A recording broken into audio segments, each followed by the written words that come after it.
सर्वज्ञानी संजय राऊतांची परिस्थिती आता अशी झाली आहे की लोका शिकवे ब्रह्मज्ञान स्वतः कोरडा पाषाण. ज्या पद्धतीचे फोन टॅपिंगचे आरोप संजय राऊत करतायत, मला वाटतं की त्यांना माहिती असावं की त्या प्रकरणामध्ये सक्षम यंत्रणा व हायकोर्टाने देखील क्लीन चिट दिली गेली. ज्या अधिकाऱ्यांवर आणि देवेंद्रजींवर आरोप केले त्यामध्ये तथ्य नव्हतं.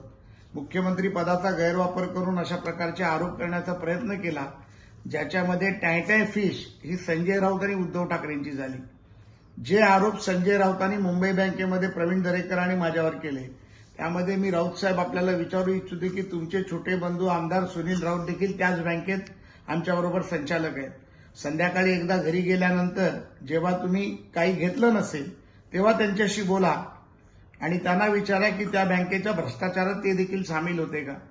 राहिला सवाल माननीय आशिषजींचा आणि गिरीश महाजनांचा, त्या बाबतीत देखील तुम्ही किती खोटारडेपणा केलात. माझ्यावर आरोप करताना एका गुन्हेगारी पार्श्वभूमीच्या माणसाला दबाव टाकून खोट्या तक्रारी करायला लावतात, ज्या हायकोर्टाने फेटाळल्या.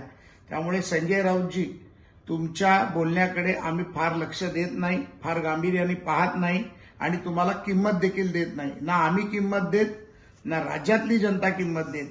राहिला सवाल माननीय मुख्यमंत्री एकनाथरावजी शिंदेबद्दल तुम्ही जे बोललात, त्याआधी मी तुम्हाला सांगू इच्छितो की ज्या शिंदे साहेबांना त्रास देण्याचा तुम्ही आदित्य ठाकरे, वरुण सरदेसाईंनी प्रयत्न केला, त्यांच्या खात्यात ढवळाढवळ केली, त्या शिंदेंवर आरोप करताना तुम्हाला लाज वाटली पाहिजे.